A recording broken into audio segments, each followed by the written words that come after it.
Hi, today I'd like to talk to you about Joseph Bruchac. He has written stories such as 13 Moons on a Turtle's Back, How a Chipmunk Got His Stripes, A Boy Called Slow.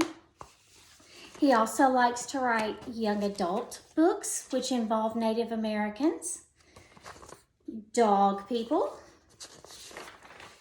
Code Talkers, and Hidden Roots. He has been published in over 500 publications. He has won many awards, mainly in the 1990s and 2000s. He won Writer and Storyteller of the Year in 1998 from the Native Writers Circle of Americas. He's won the Hope S. Dean Award for Notable Achievement in Children's Literature, the Scientific American Children's Book Award for the Story of the Milky Way. Here is a picture of him. Joseph Bruchac was raised by his grandparents on his mother's side, and he actually still lives in the house that they grew up in. His grandmother was very literate and enjoyed learning and gave him his yearning for knowledge. His grandfather is where his Abenaki Native American ancestry comes from. His grandfather actually was teased in fourth grade, and would not go back to school.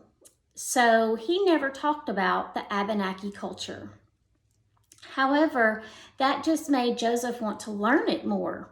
So he would go and sit with the Mohawk and Abenaki Indians in the area and actually sit and learn and pay attention to their stories. So they would share with him stories of the Native American heritage that they knew.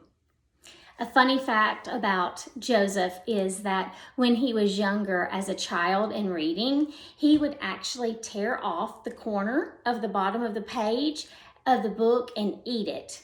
And just something funny that he used to do. And he said he has books from when he was a kid where all the bottom corners were torn off, where he had torn them off when he got through with that page and ate them. He was actually asked about being a spokesperson for the Native American community, and he disagreed with that. He said there are over 400 Native American tribes in the North America continent, and he knows a little bit about the ones that he is aware of. If he does do other cultures in his books, he will go out and research them to make sure he is making it authentic. He said that when he grew up, there weren't any Native American or Indian books, that the ones that there were white children dressed in Indian garb. And so that's why he wants to make sure that he writes books that are true to the Native American knowledge and the values that they have. And he loves to have those in with all the books. He doesn't like to see where the Native American books are put in a section. He loves his young adult books because they're mixed in with everything that everyone else is doing. And there's also that portrayal of a Native American. So if the child is a Native American, he or she can see himself in that book. The book I read was A Boy Called Slow, and it's a book about Sitting Bull. And most of us know Sitting Bull through the Native American chief for the Sioux tribe that was able to stand off the white people for taking his land. He was definitely anti-treaty, and because of that, he was able to get the Cheyenne and Arapaho Indians to join him in that stand. So this book was neat. It's definitely a multicultural book. The illustrations show authentic depictions of teepees and animals, things that that we might want to see in a book. My favorite picture is the teepee and Returns Again, Sitting Bull's father.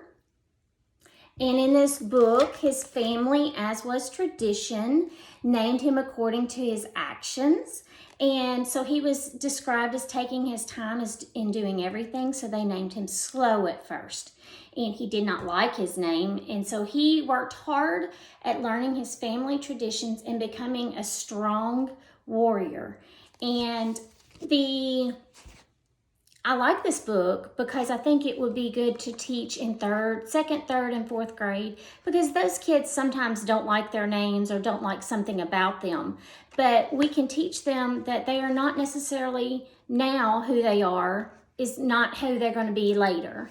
And so the multicultural part of this, the knowledge of the Lakota people is in here, the illustrations, the Lakota language. So it's very interesting to see the Indian depiction in here. One of my favorite parts in here was when Returns Again says the best way to earn respect from your people is to be brave and wise. And I believe that Slow became wise when he was younger because he took his time and he made decisions. But then he was brave as he got older. So he did become brave and wise. I got my information from Joseph Bruchac's personal website and also from an interview called Reading Rockets from October 29th, 2015. Thank you.